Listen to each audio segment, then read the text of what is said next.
আজকের এই বিশেষ বিশ্লেষণে সবাইকে স্বাগত। আজ আমরা সদ্য প্রকাশিত অন্নপূর্ণা যোজনার সরকারি বিজ্ঞপ্তিটা নিয়ে একদম খুঁটিয়ে আলোচনা করব। চারদিকে এই স্কিমটা নিয়ে তো রীতিমতো তোলপাড় চলছে, তাই না? কিন্তু আসল নিয়মকানুনগুলো ঠিক কি?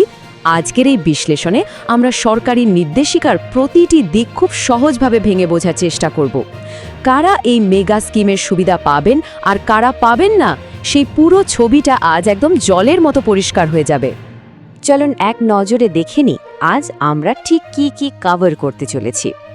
প্রথমে থাকছে অন্নপূর্ণা যোজনার ঘোষণা, তারপর যোগ্যতা এবং কঠোর বিধিনিষেধ, এরপর বাধ্যতামূলক ব্যাংক অ্যাকাউন্টের নিয়ম, তারপর বর্তমান লক্ষ্মীর ভাণ্ডার প্রাপকদের স্থানান্তর বা মাইগ্রেশন প্রক্রিয়া এবং সবশেষে নতুন আবেদন ও পরবর্তী পদক্ষেপ। প্রথমেই আসা যাক ১ নম্বর পয়েন্টে, অন্নপূর্ণা যোজনার ঘোষণা। চলুন দেখে নিই সরকারি বিজ্ঞপ্তির আসল চমকটা ঠিক কোথায়। ৩,০০০ টাকা।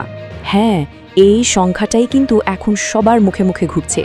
সরকারি বিজ্ঞপ্তি অনুযায়ী যোগ্য সুবিধাভোগীরা প্রতি মাসে একেবারে ৩,০০০ টাকা করে পাবেন। তবে ম্যাজিকটা কিন্তু কালকেই হচ্ছে না। এই টাকা দেওয়া শুরু হবে ২০২৬ সালের ১ জুন থেকে। এই নির্দিষ্ট তারিখটা মাথায় গেঁথে রাখাটা খুব দরকার, কারণ পুরো সরকারি প্রস্তুতি পর্বটা এই দিনটাকে কেন্দ্র করেই আবর্তিত হচ্ছে। এখন স্বাভাবিকভাবেই প্রশ্ন আসে, এই স্কিমটা কাদের জন্য? এর প্রধান শর্তই হলো বয়স এবং লিঙ্গ। এটা নির্দিষ্টভাবে মহিলাদের জন্য তৈরি একটা প্রকল্প, আর সরকারি নিয়মে বয়সের একটা খুব কড়া গণ্ডি বেঁধে দেওয়া হয়েছে। মহিলার বয়স অবশ্যই ২৫ থেকে ৬০ বছরের মধ্যে হতে হবে। এই বয়সের বাইরে থাকা কেউ কোনোভাবেই এই প্রকল্পের আওতায় আসতে পারবেন না। এবার আসা যাক দ্বিতীয় বিভাগে, যোগ্যতা এবং কঠোর বিধিনিষেধ। বয়সের শর্ত মিললেই যে কেউ এই টাকা পাবেন, ব্যাপারটা কিন্তু একদমই সেরকম নয়। সরকারি বিজ্ঞপ্তিতে পরিষ্কার করে কিছু নির্দিষ্ট বিভাগের কথা বলে দেয়া হয়েছে, যারা সরাসরি বাদ পড়বেন। ধরুন কেউ সরকারি চাকরি করেন এবং সেখান থেকে বেতন বা পেনশন পান, তিনি এই সুবিধা পাবেন না। শুধু তাই নয়, পঞ্চায়েত, মিউনিসিপ্যালিটি বা স্থানীয় কোনো সংস্থার কর্মীরাও এর বাইরে থাকবেন। যে কোনো শিক্ষা প্রতিষ্ঠানের শিক্ষণ বা অশিক্ষণ কর্মী হলেও সোজা বাদ। আর সবচেয়ে বড় কথা, যারা আয়কর বা ইনকাম ট্যাক্স দেন, তারাও কিন্তু এই অন্নপূর্ণা যোজনার ধারে কাছে ঘেঁষতে পারবেন না। শুধু চাকরি বা আয়কর নয়, ভোটার তালিকার একটা বেশ গোলমেলে প্রযুক্তিগত ব্যাপারও এখানে বিরাট ভূমিকা পালন করছে। ভোটার তালিকার সংশোধনের সময় যখন বিএলও বা বুথ লেভেল অফিসাররা বাড়ি বাড়ি পরিদর্শনে যান, তখন যারা অনুপস্থিত থাকেন তাদের নিয়ে একটা এএসডিডি তালিকা তৈরি হয়। এই এএসডিডি মানে হলো অবসেন্টি, শিফটেড, ডিলিটেড এবং ডেড। বিজ্ঞপ্তিতে একেবারে স্পষ্ট বলা আছে, যাদের নাম এই তালিকায় রয়েছে বা যাদের আবেদন ট্রাইব্যুনালে আটকে রয়েছে, তারা কিন্তু এই প্রকল্পের সুবিধা কোনো মতেই পাবেন না।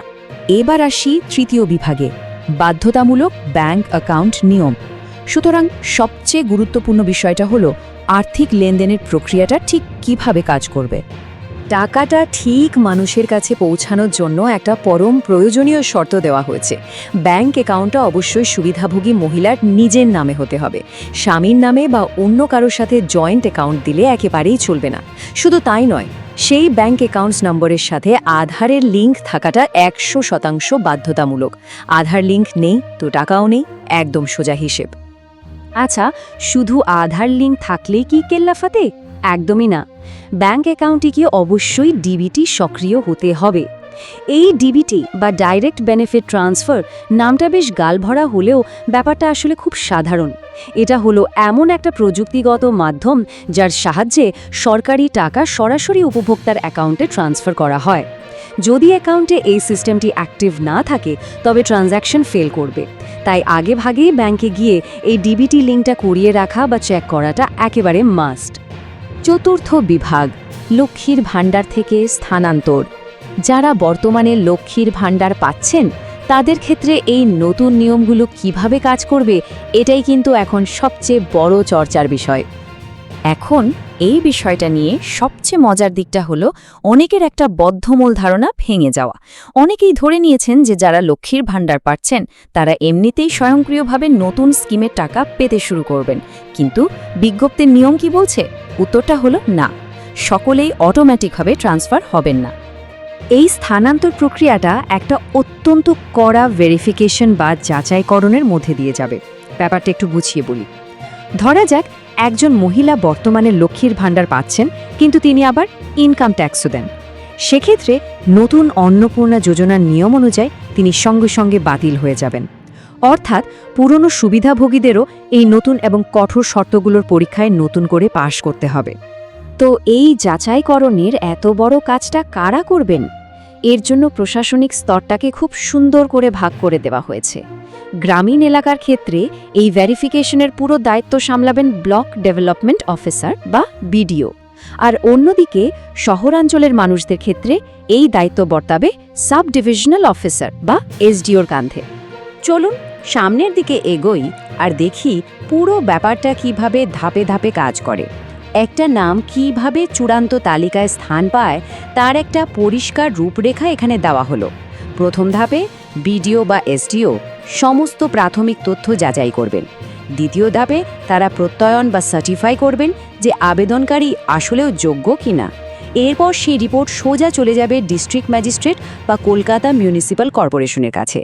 এই চূড়ান্ত কর্তৃপক্ষের সবুজ সংকেত মেলার পরেই একটা নাম অন্নপূর্ণা যোজনার অন্তর্ভুক্ত হবে।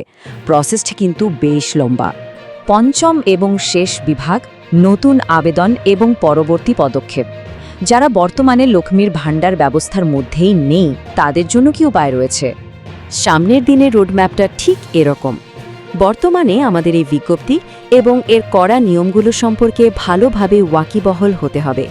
এরপর আসছে আসল প্রস্তুতি পর্যায়, অর্থাৎ নিজের ব্যাংক অ্যাকাউন্টের সাথে আধার এবং ডিবিটি লিঙ্ক ঠিকঠাক আছে কিনা সেটা নিশ্চিত করা। আর এরপরেই আসবে সেই বহু প্রতীক্ষিত দিন, 2026 সালের 1 জুন। এই দিন থেকেই নতুন আবেদনকারীদের জন্য একটা সম্পূর্ণ নতুন অন্নপূর্ণা যোজনা পোর্টাল লাইভ হবে, যার মাধ্যমে ফ্রেশ অ্যাপ্লিকেশন করা যাবে। আজকের এই বিশ্লেষণ শেষে একটা বিরাট প্রশ্ন কিন্তু থেকেই যাচ্ছে, যেখানে ব্যাংক অ্যাকাউন্টের করা নিয়ম থেকে শুরু করে আয়করের বিধিনিষেধ এবং ভোটার তালিকার মতো এতগুলো প্রযুক্তিগত শর্ত জুড়ে দেওয়া হয়েছে, সেখানে লক্ষ লক্ষ মানুষকে এত দ্রুত যাচাই করে নতুন সিস্টেমে আনাটা আদৌ কতটা মসৃণ হবে?